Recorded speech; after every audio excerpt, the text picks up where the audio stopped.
tamang term po, no? It's a meeting place. So this is a common ground for the culture, arts, and the tourism of every Mabalakenyan.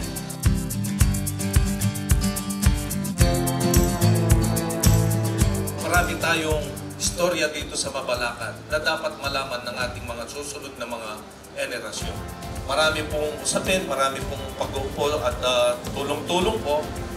And it came into reality, ito nga po ang lumabas.